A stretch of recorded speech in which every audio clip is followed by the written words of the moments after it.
Vamos ouvir agora e ver a interpretação do poema Pronominais, de Oswald de Andrade, um dos grandes responsáveis pela consolidação do modernismo no Brasil, esse movimento que mudou o panorama cultural do país. Dê-me um cigarro, diz a gramática do professor e do aluno e do mulato sabido. Mas o bom negro e o bom branco da nação brasileira dizem todos os dias: deixa disso, camarada, me dá um cigarro. Deixe-me em paz, ligue-me amanhã. Você já ouviu algum amigo, algum parente seu falando desse jeito para você? Dando uma ordem, fazendo um pedido dessa maneira? É o que a gramática tradicional diz. A gente deve fazer um imperativo usando o primeiro verbo e depois o pronome. Questão de ordem. Mas de verdade, você sabe, você percebe que os fatos não ocorrem dessa maneira. Brasileiro diz, na verdade, me liga, me deixa ou me deixe. Oswald de Andrade, no seu poema, percebe isto muito claramente e sintetiza esta distância que existe entre o que a gramática tradicional propõe e o que de fato acontece na língua. Veja que no começo do poema, ela aponta no primeiro verso, dê-me um cigarro. E quem é que propõe assim? A gramática do professor, do aluno e do mulato sabido, Machado de Assis. Por outro lado, no final do poema, o que ele diz é que, de fato, o que acontece é me dá um cigarro, numa outra ordenação dos elementos, numa outra ordenação dos fatores. Veja, no meio do poema há um orientador argumentativo que é o mas, e é esse mas que faz valer a ideia mais forte. No mas, depois do mas, você tem a gramática do bom negro e do bom branco, que é a gramática de fato que existe, que é a ordenação real que existe. Note que Oswald, lá no começo do século XX, já percebia exatamente a distância que existia entre aquilo que propõe a regra e aquilo que de fato é fato na língua. Recentemente, uma prova de vestibular complicou a vida dos candidatos. Isso porque, numa questão que envolvia coesão e mais especificamente a ordem dos elementos na frase, realmente era difícil perceber o duplo sentido, a ambiguidade que as frases pretendiam, uma vez que era mais fácil que você lesse a frase em voz alta. Como na prova não é possível ler em voz alta o enunciado, a frase, o aluno tinha que ter muita atenção para poder relacionar as palavras a exatamente cada uma que ela se relacionava. Portanto, observe a frase: pagar o FGTS já custa 13,3 bi, diz o consultor. Esta frase, dada a entonação que eu dei, tem um sentido.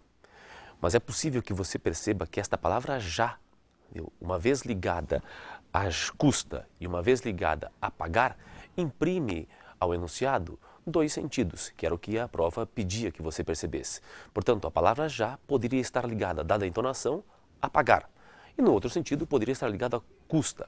Então, eu poderia falar assim: pagar o FGTS já custa 13,3 bi. Ou seja, pagar o FGTS agora, neste momento, custa 13,3 bi. Ou, num outro sentido, pagar o FGTS já custa 13,3 bi. O que seguramente é uma outra percepção, um outro sentido da frase. Então, vamos fazer uma questão do Enem, vamos resolver uma questão do Enem, e para isso eu peço que você vá à apostila e vá à página 6, uma questão do exame de 99, que é justamente a questão de número 2.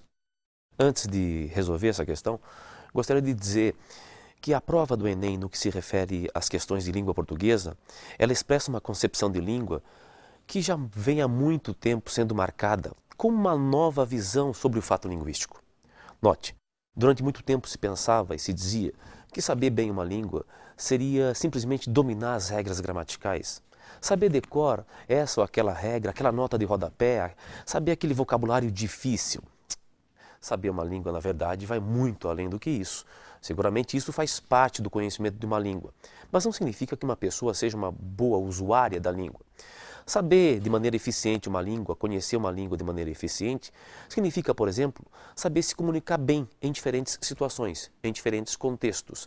E a prova do Enem vem mostrar isso, quando, por exemplo, abre mão de uma postura mais gramatiqueira e opta por uma abordagem muito mais gramatical e muito mais de percepção do fato linguístico, sem que você tenha que ficar preocupado em saber regras e regras, nomenclaturas específicas e artificiais.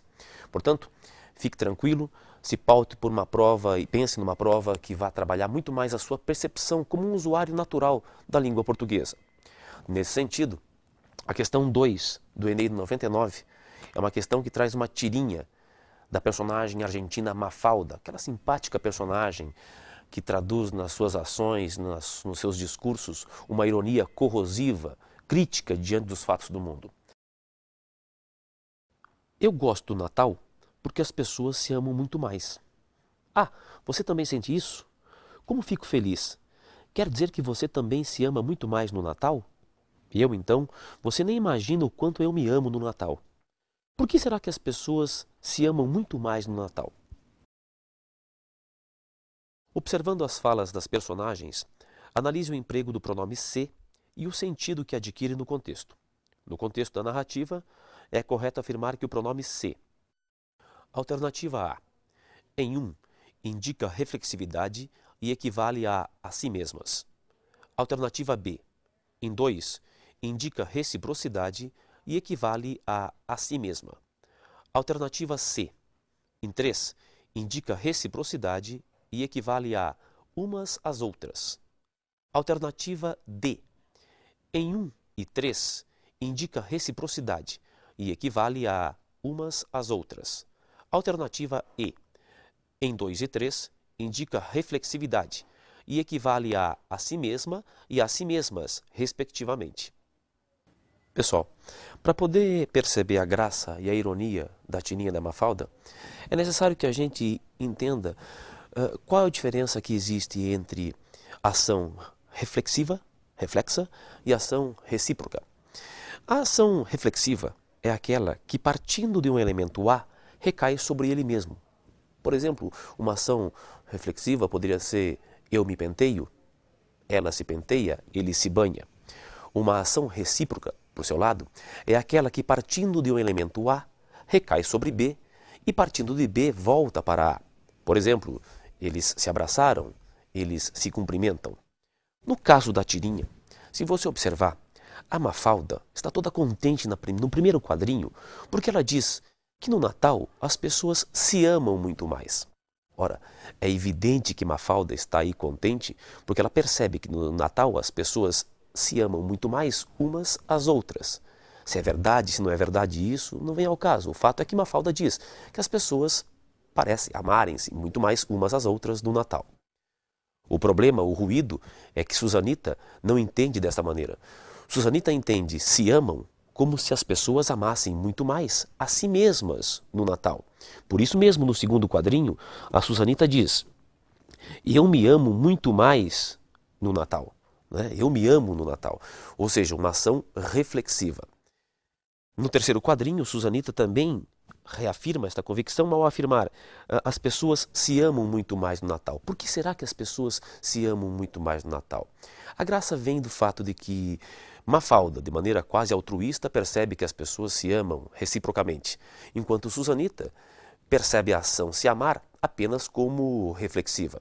Se você observar as alternativas, na alternativa A, ele diz que nós temos reflexividade, e é justamente o contrário. Mafalda, na alternativa, no item 1, no quadrinho primeiro, aponta para a reciprocidade.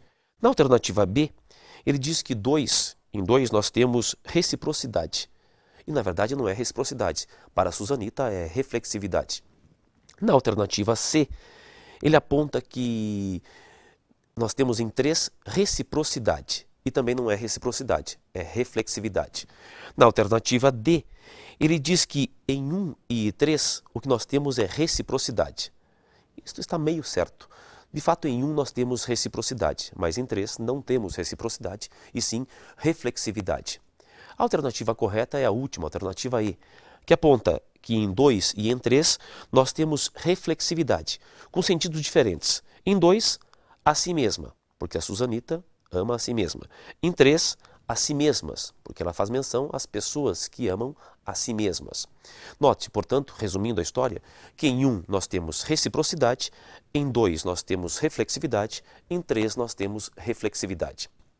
Um último exemplo para mostrar como é que esta prova consegue captar bem a percepção das pessoas, de um modo geral, sobre os fatos sintáticos, seriam 2 frases parecidas, mas não iguais. Veja, em o professor se demitiu e demitiu-se o professor, nós temos uma mera inversão do pronome e do verbo.